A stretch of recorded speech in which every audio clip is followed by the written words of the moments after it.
চাচাতো ভাইয়ের সাথে অথবা যার সাথে তুমি কতদিন হলো আমার খোঁজই নাও না, খোঁজ নিবা মাঝে মাঝে, ফোন দিবা, তোমার খুব ভালো লাগে। আমি তোমাকে দেখার পরে শাহরুখ খানকে তো দেখেই না।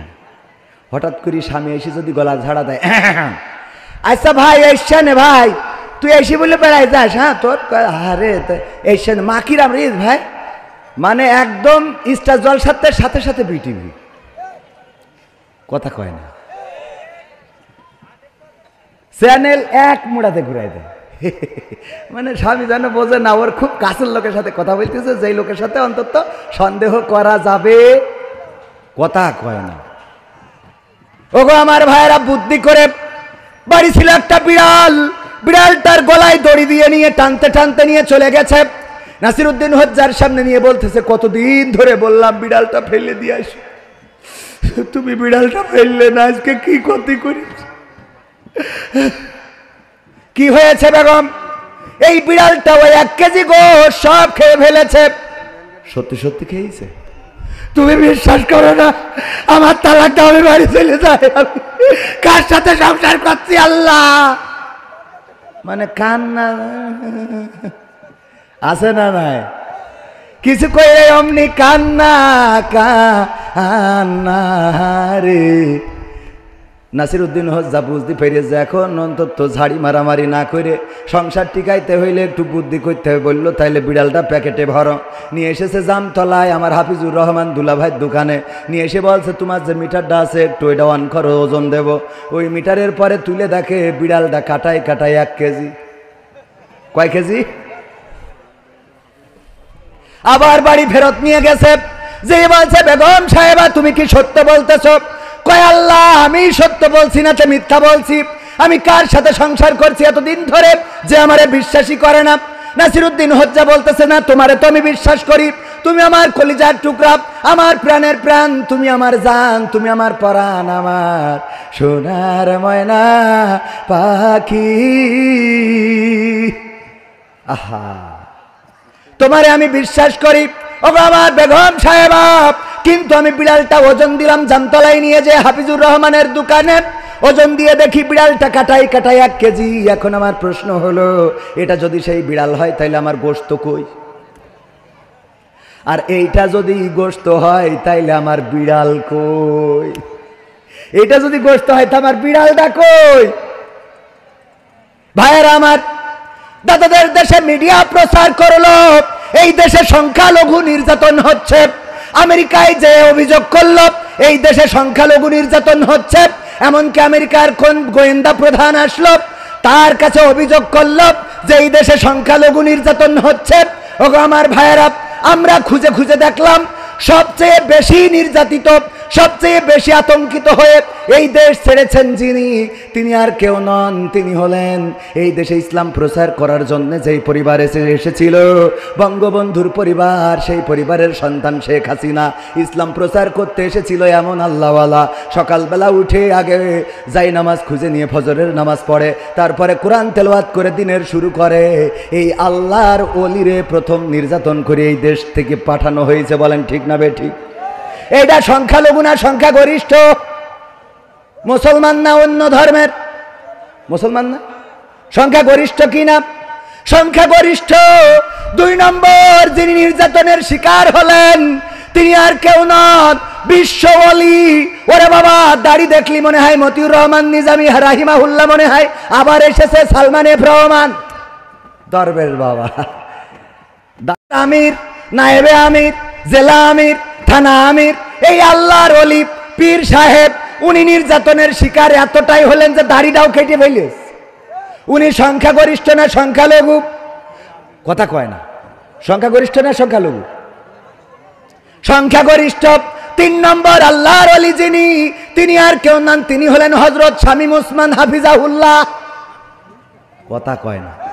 এমন কোন রাত নাই যে 70-80 রাকাত তাহাজ্জুদ নামাজ পড়ে না। প্রতি রাতে 70-80 রাকাত তাহাজ্জুদের নামাজ পড়ে তারপর ঘুমায়, যা আমাদের জীবনেই নাই। এক বছরে পড়েছি কিনা সন্দেহ হয়। আর উনি এমন কোনো রাত নাই যেই রাতে ৮০-৯০ রাকাত তাহাজ্জুদ নামাজ আদায় করে না। এই আল্লাহর ওলি নির্যাতনের শিকার হয়েছে। ৪ নম্বর যিনি, তিনি হলেন আর কেউ নন, হযরত ওবায়দুল কাদের কাকা। ঠিক না বেঠে? সেও সংখ্যালঘু না সংখ্যাগরিষ্ঠ? ৪ নম্বর আল্লাহর ওলি হলেন মানিক, বিচারপতি মানিককে কালামানিক বলে। এই কালামানিক কেমন? সে চিন্তা করলো দুনিয়ার জীবন আর জীবনই না, আর কোনো বিলাসিতা করা যাবে না। এই জন্য সবকিছু ছাড়ে দিয়ে দাড়িটাও রেখে দিল, মাথায় টুপি পরল, তারপরে চলে গেল জঙ্গলে, কলা পাতায় শুয়ে থাকলো। মানুষেরা তারে ধরলো তো ধরলো, বিচি দুটোও খুলে নিয়ে, কথা কয় না। ও আমার ভাইরা, এইভাবে নির্যাতনের শিকার যেই কয়জন হয়েছে, তারপরে দীপুমণি, তারপরে যে কিডা এই যে ব্যারিস্টার সুমন, তারপরে আরাফাত, তারপরে আরো ইনু মেনন, সব আল্লাহর ওলি। ইনু মেননও কেমন আল্লাহর ওলি, ওরা বামপন্থী দল করতো, অথচ পাগড়ি পরে ওমরাটাও সেরে এসেছে। বলেন ঠিক না বেঠিক? সব আল্লাহওয়ালা। আমার প্রশ্ন হলো, এই দেশে সংখ্যালঘু নির্যাতন হচ্ছে, দাদারা বলে। আমি দেখলাম যে সব তো আগা কাটা মুসলমান, সব তো নামাজি, তাহাজ্জুদ গুজারি, ফজরের নামাজ না পড়ে দিনে শুরু করে না, কোরআন পড়ে তারপরে দিনে শুরু করে। এরা নির্যাতনের শিকার হয়েছে। এখন এরা যদি সংখ্যালঘু হয়, তাইলে আমার সেই আল্লাহর ওলিগুলো কই? কথা কয় না। আর এরা যদি আল্লাহর ওলি হয়, তাইলে সংখ্যালঘু কই? বোঝেননি আমার কথা? বোঝেননি? আপনাদের আর কেমন করে বুঝাবো? বোঝেননি? কিটা কিটা একটু হাত উঁচু করেন। হ্যাঁ, কথা কি বোঝা গেছে? এরা যদি সংখ্যালঘু, দাদারা বলল সংখ্যালঘু নির্যাতন হচ্ছে, আপনার এলাকা থেকে যারা পালিয়েছে তারা হিন্দু না মুসলমান? কথা কয় না। সবই তো মুসলমান। হিন্দুরা পালায় নাই, পালানো লাগবেও না, কারণ হিন্দুদের সাথে কোনো দ্বন্দ্ব নাই। আমাদের দ্বন্দ্ব ইসলামী সপক্ষের শক্তি আর ইসলামী বিপক্ষের শক্তির সাথে। বলেন ঠিক কিনা? ইসলামের বিপক্ষে যারা, তাদের বিপক্ষে আমরা। আমাদের কথা ক্লিয়ার। অনেক জায়গায় গেলে আমার বিএনপির ভাইয়েরা বলে, হুজুর এতদিন একসাথে ছিলাম, এতদিন আপনারা আমরা একসাথে ছিলাম, এখন ওয়াজ করতে এসে আপনি তো ঠিকই দাড়িপাল্লার কথা বলে গেলেন, ইসলামের কথা বলে আসলে জামাত ইসলামের কথা বলে গেলেন, আমাদের বিএনপির ধানের শীষের কথা বললেন না। আমি বলি, ভাই আমাদের মেসেজটা বোঝেন নাই। আমাদের কথা হলো, বাংলার জমিনে যদি কোরআনের আইন কায়েম করতে চাই, যদি বাংলাদেশ আওয়ামী লীগ কোরআনের আইন কায়েম করার জন্য রাজপথে দাঁড়ায়, তাদের পক্ষে থাকতে আমাদের কি কোনো আপত্তি আছে? যদি বিএনপি বাংলাদেশে কোরআনের আইন কায়েম করে দিতে চায়, ধর্ষণ বন্ধ করার জন্য আল্লাহর যে আইন, চুরি বন্ধ করার জন্য আল্লাহর যে আইন, ডাকাতি বন্ধ করার জন্য আল্লাহর যে আইন, হত্যার বদলে হত্যা আল্লাহর যে আইন, কিসাসের বিধান, এইগুলো যদি বিএনপিও কায়েম করতে চায়, তাদের সাথে রাজপথে থাকতে আমাদের কোনো আপত্তি আছে? কিন্তু বাংলাদেশ জামাত ইসলামী যদি এই আইনের বাইরে চলে যায়, তাইলে বাংলাদেশ জামাত ইসলামী কেউ রাজপথে দাঁড়াতে দেওয়া হবে? কথা কয় না। ইসলামী আন্দোলনের বিপক্ষে, কোরআনের বিপক্ষে যারাই যাবে তাদের বিপক্ষে আমরা। ঠিক না বেটে? এই জন্য আসেন, আল্লাহর জমিন আল্লাহর দিন কায়েম করার জন্য সবাই ঐক্যবদ্ধ হয়ে চেষ্টা করি। এইবার যখন ধর্ষণ বেড়ে গেল, শিশু ধর্ষণ, নারী ধর্ষণ, বুড়ো ধর্ষণ, বুড়ি ধর্ষণ, কত ধর্ষণ আর ধর্ষণ।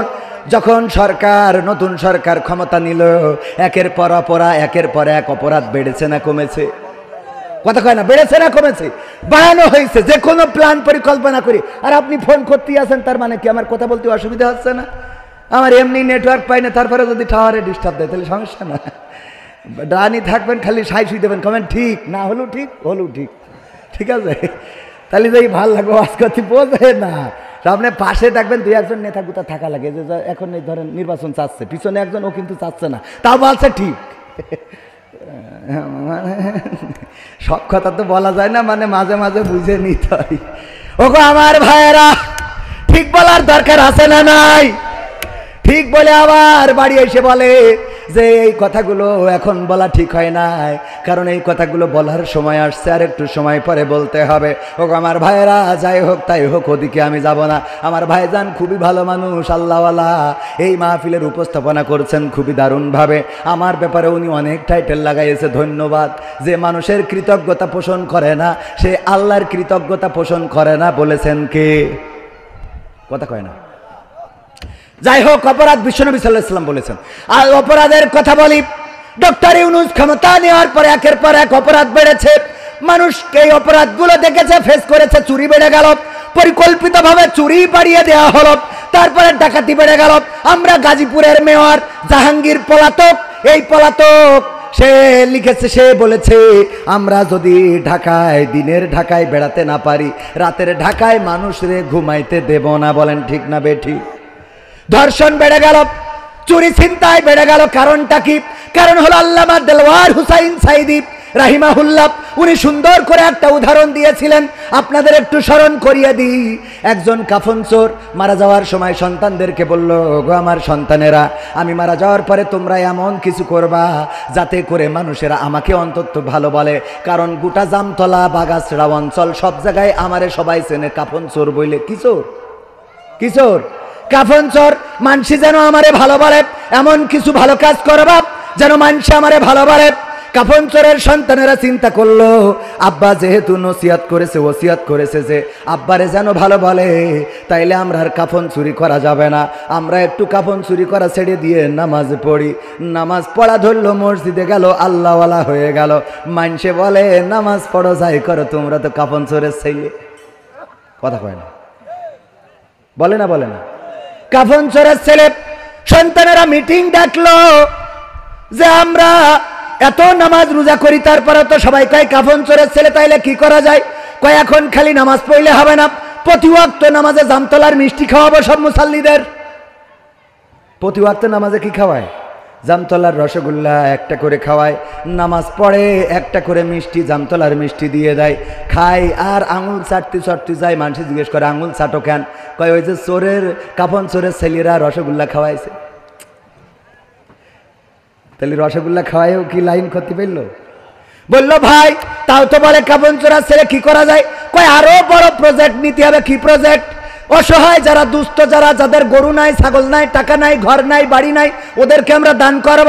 ঠিক আছে ভাই, যার ছাগল নাই ছাগল দিল, যার গরু নাই গরু দিল, যার ঘর নাই বাড়ি দিল। এইগুলো যখন করলো, বললো তোমার তো এতদিন মাটির বাড়ি ছিল, ইটির বাড়ি কি করে হইলো? কয় কাফন চোরের ছেলেরা করি দেস। বিপদ না? যেহেতু এত কিছু হাসছে, তিন ভাই আবার মিটিং করলো, চার ভাই বা পাঁচ ভাই যারা আছে, ভাই যে কয়জন, যে ভাই এত কিছু করার পরেও তো আমাদের তো আব্বার নামটা ভালো বানাইতে পারলাম না। সবাই তো আব্বারে আগেও কাফন চোর বলতো, এখনো কাফন চোর বলে, তাইলে কি করা যায়? বললো এখন একটা বুদ্ধি করতে হবে, আমরা আবার পূর্বের পেশায় ফিরে যাব। তবে শুধু পূর্বের পেশায় ফিরে গেলে হবে না, আমরা একটু আর একটু কষ্ট করতে হবে। সেটা কি? আমরা গোরস্থানে যেয়ে কাফনের কাপড় চুরি করবো তো করবো, পাশাপাশি লাশটা তুলে এনে পাশায় বাঁশ ভরাইয়ে জামতলার মোড়ে ঠেঙায় রাখবো। যখন গোরস্থান থেকে লাশের কাফন চুরি করেছে আর ওই লাশটার পাশার মধ্যে বাঁশ ভরে ওই মোড়ে টেনায় রেখেছে, তখন মানসি কয় এগের থেকে তো এগের বাপ ভালো ছিল। ওরা এবার বলছে আলহামদুলিল্লাহ, আল্লাহ শুক্রিয়া, আব্বারে ভালো বানাইতে পারছি। কথা কয় না?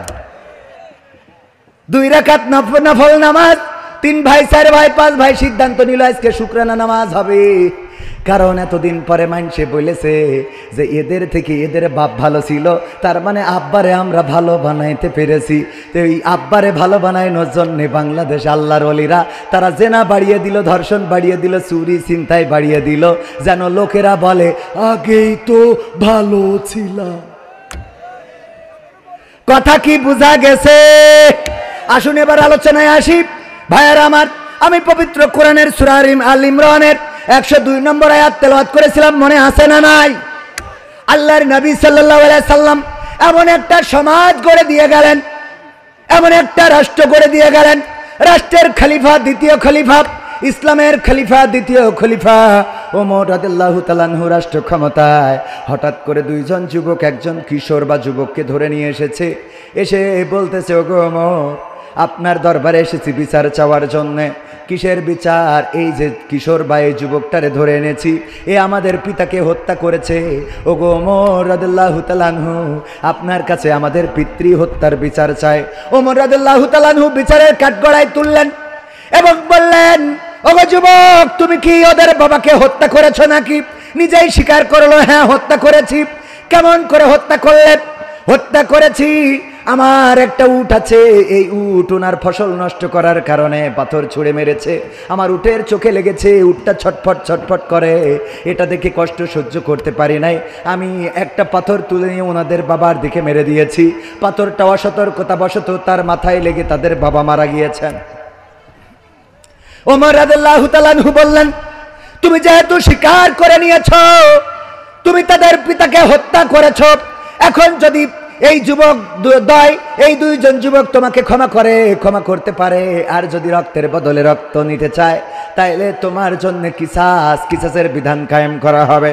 ওই যুবক দুইজন বলল, আমরা আমাদের পিতা হত্যার জন্য ওর সাথে কোনো কম্প্রোমাইজ হবে না, ওর সাথে কোনো আপোষ হবে না, আমরা চাই যে কোনো মূল্যে কিসাস কায়েম করে দিবেন, আমার পিতা হত্যার বদলে আমাদের এই পিতা হত্যাকারীকে হত্যা করবেন।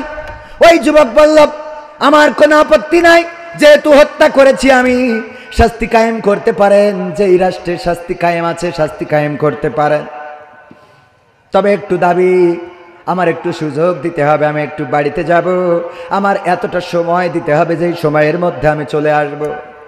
ওমর রাদিয়াল্লাহু তাআলা আনহু বললেন, ঠিক আছে, তোমার আরজিটা মানব, তবে দাবি হলো, শর্ত হলো, তুমি যদি তোমার বদলে কাউকে এখানে একটা জামিনদার বানিয়ে দিয়ে যেতে পারো, তোমার বদলে যদি কেউ একজন জামিন হয়, আছেন আমার মুখতার, আছেন আমার ব্যারিস্টার, শেষ বিচারে হাইকোর্টেতে তিনি আমায় করবেন পার, আমি পাপী তিনি জামিনদার, আমি পাপী তিনি জামিনদার। ভাইয়েরা আমার, এই মাহফিলে খরচ আছে না নাই? টাকার দরকার আছে না নাই? আল্লাহ বলেছেন, ইন্নাল্লাহা আশতারা মিনাল মুমিনিনা আনফুসাহুম ওয়া আমওয়ালাহুম বিআন্না লাহুমুল জান্নাহ। ওগো আমার ভাইয়েরা, এই মাহফিলের খরচের জন্য আপনাদের কাছে একটু হাত বাড়াতে চাই।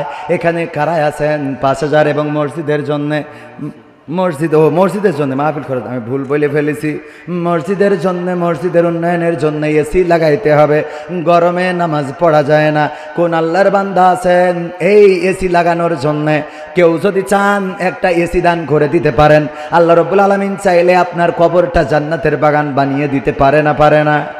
আছেন কোন আল্লাহর বান্দা একটা এসি কিনে দেবেন মসজিদে, অথবা এসি কেনার জন্য 10,000, 20,000, 50,000 টাকা দেওয়ার মতো কোন আল্লাহর বান্দা কি আছেন?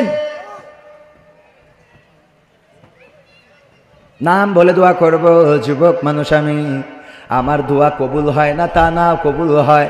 আমি আল্লাহর কাছে যা চেয়েছি তার থেকে বেশি পেয়েছি, বলেন সুবহানাল্লাহ। আল্লাহর কাছে চাইলাম মোটরসাইকেল, আল্লাহ ডাইরেক্ট প্রাইভেট দান করেছে। দান করার মালিক কে? আল্লাহর কাছে চাইতাম একটা ফোন চালাবো, এখন 3টা ফোন। কথা কয় না। দেয়ার মালিক কে? আল্লাহর কাছে চাইতাম মাসে 30,000 টাকা ইনকাম করবো, আর এখন প্রতি রাতি 20, 30, 50,000, সব না বলি। আছে না নাই? বাবারে, দিয়ার মালিক কিডা? আল্লাহ যদি দিতে চায়, আল্লাহ রাব্বুল আলামিন কোথা থেকে দিবেন আপনি জানবেনও না। আর আল্লাহ যদি কেড়ে নিতে চায় তাইলে মাল ধরে রাখা হবে না। ভাইরা আমার, এই যে আমাদের স্টেজে থাকা কিডা, হ্যাঁ, ওবায়দুল কাদের, শের খান, ও তাই কোন শের খান নারায়ে তাকবীর।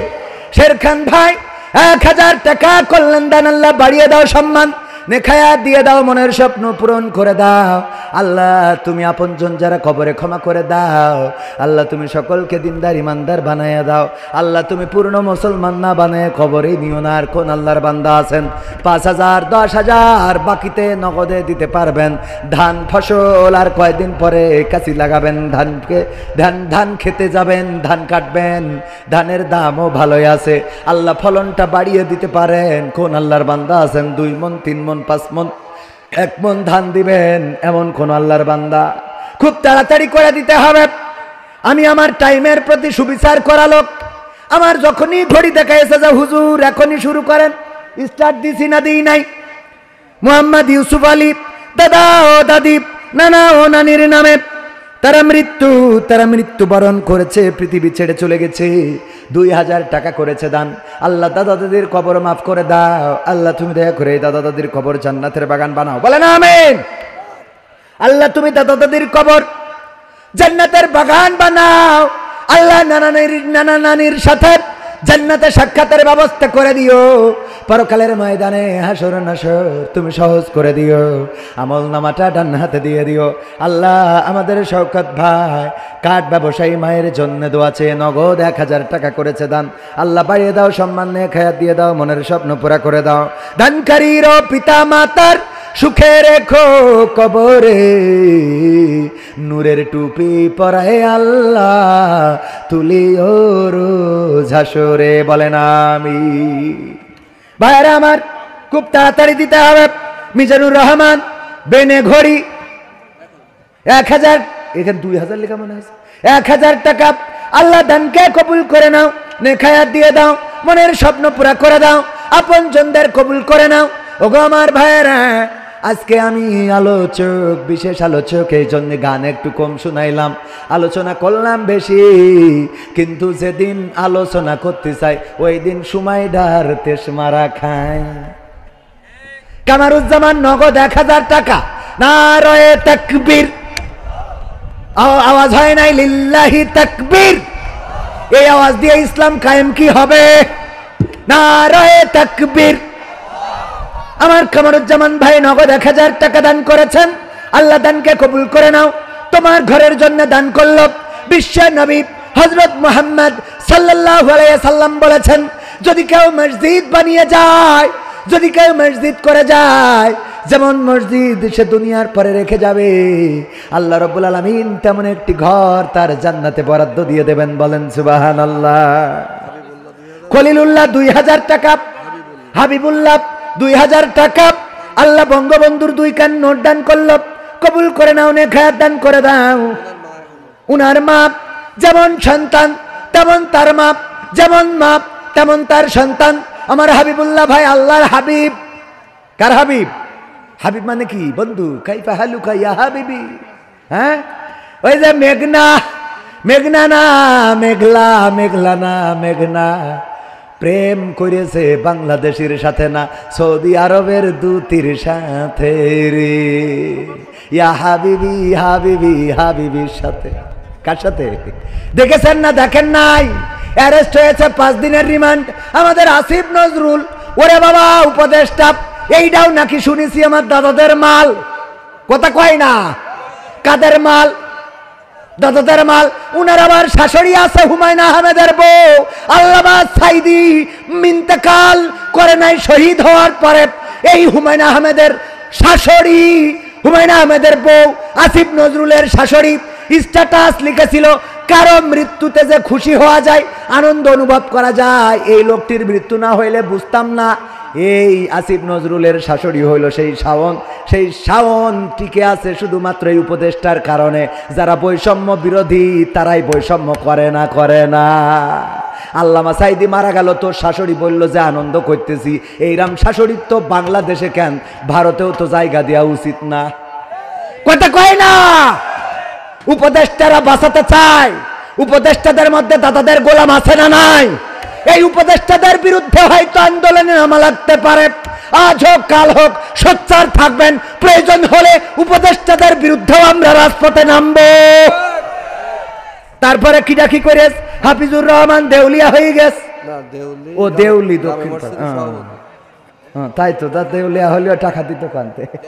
হাফিজুর রহমান দেউলি দক্ষিণ পাড়া যাবে মসজিদ সভাপতি।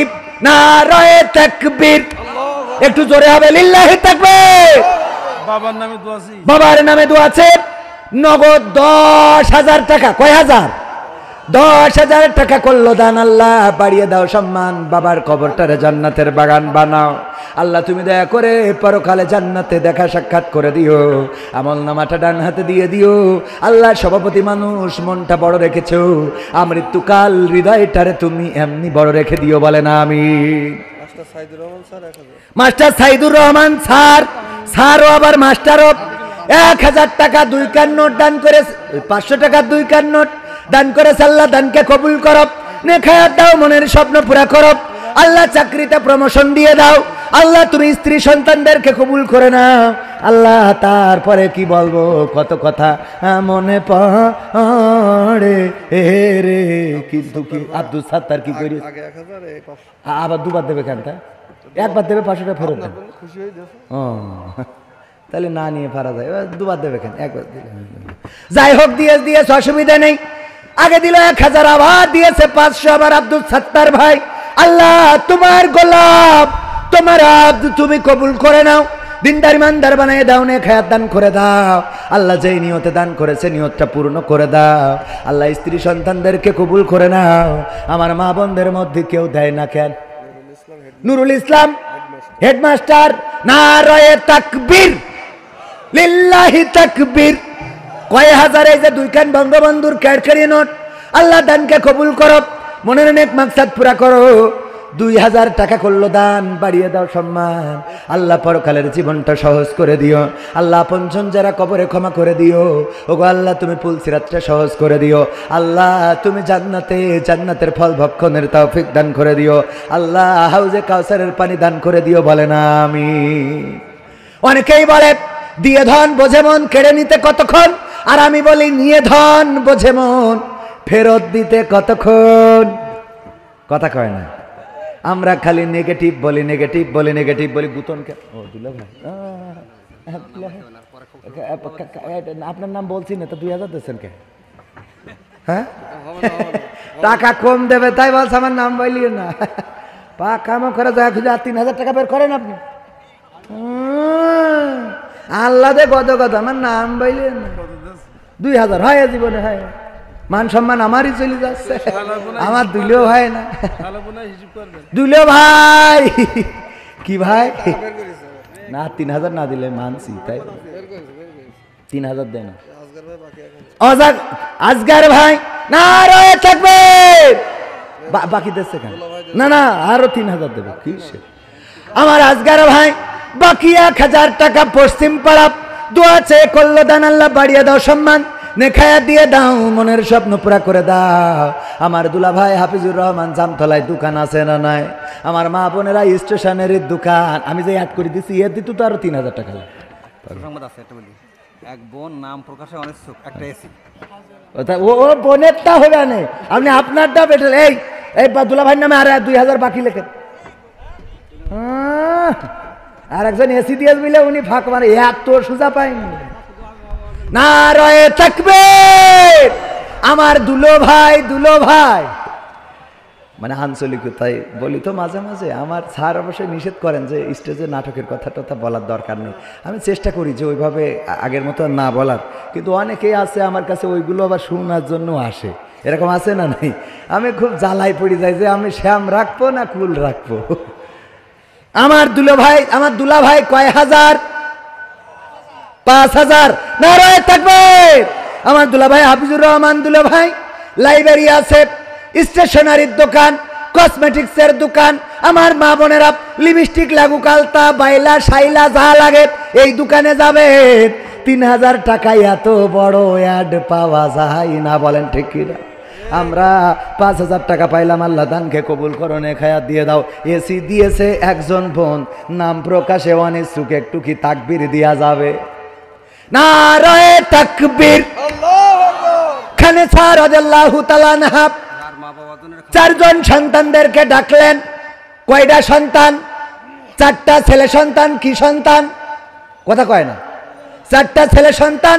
খানেছা রাদিয়াল্লাহু তাআলা আনহা ডাক দিয়ে বললেন, ওগো আমার কলেজার টুকরারা, তোমরা কি শোনো নাই বিশ্ব নবী সাল্লাল্লাহু আলাইহি সাল্লাম যুদ্ধের ময়দানে ডাক দিয়েছে, 4 জন সন্তান আমার কলেজার টুকরা তোমরা উঠে যাও যুদ্ধের ময়দানে। ততক্ষণ যুদ্ধ করবা যতক্ষণ না ইসলাম বিজয় হয়ে যায়, অথবা তোমরা শহীদ হয়ে যাও। ওই 4টে সন্তান যুদ্ধের ময়দানে চলে গেল। সন্ধ্যাবেলা খানেছা রাদিয়াল্লাহু তাআলা আনহার কাছে খবর এলো, ওগো খানেছা, শুনেছ নাকি, খবর পেয়েছ নাকি? বলে না, কিসের খবর? বললো তোমার 4টা সন্তান দিয়েছিলে যুদ্ধের ময়দানে। বললো হ্যাঁ দিয়েছিলাম। ফজরের নামাজের সময় ডেকে দিয়েছি, যাও যুদ্ধের ময়দানে যুদ্ধ করবা ততক্ষণ যতক্ষণ না দিন কায়েম হয়ে যায় অথবা তোমরা শহীদ হয়ে যাও। ওই সাহাবী বলল, ওগো খানেসা, শুনো, তুমি তো শোনো নাই, তোমার 4টা সন্তান যুদ্ধের ময়দানে 4 জনই শহীদ হয়ে গেছে। খানেসা রাদিয়াল্লাহু তাআলা আনহা 2টা হাত আল্লাহর কাছে তুলে দিলেন আর বললেন, ওগো আমার রব, ওগো আল্লাহ, হে আমার রব, তুমি আমার 4টা কলিজার টুকরা দান করেছিলে, তোমার সম্পদ কিন্তু আমার মধ্য দিয়ে তুমি দুনিয়ায় দিয়েছিলে। আমি 4টা সন্তানের মা ছিলাম, তোমার নবীর সাথে যুদ্ধে দিয়েছিলাম, যুদ্ধের ময়দানে 4 জন সন্তানই শহীদ হয়ে গেছে। পরকালের ময়দানে তুমি যখন আমার জিজ্ঞাসা করবা তোমার আমলনামা কি আছে আল্লাহ, তেমন তো কিছু দেখাতে পারবো না, শুধু তোমার কাছে বলতে চাই, ওগো রব, আমি 4 জন শহীদের মা হিসাবে তোমার কাছে দাঁড়িয়েছি। আল্লাহু আকবার। 4 জন শহীদের মা, তুমি যদি চাও আমার 4 জন শহীদের রক্তের বিনিময়ে আমার ক্ষমা করে দিতে পারো, আমার কোনো আমল নাই, আমি 4 শহীদের মা।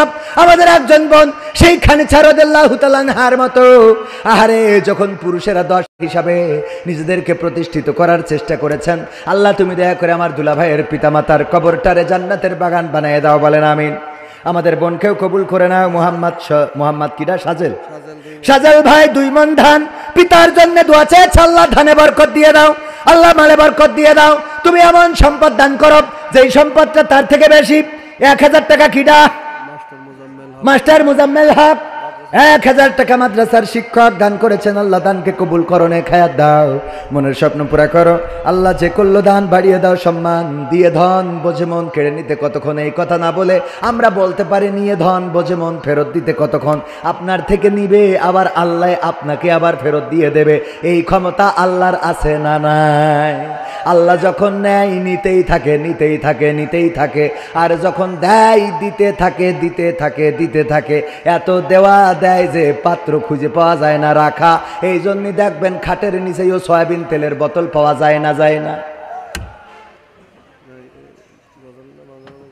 হ্যাঁ, সব করবেন, পাখা মাখারা জায়গা খুঁজে পাবো না।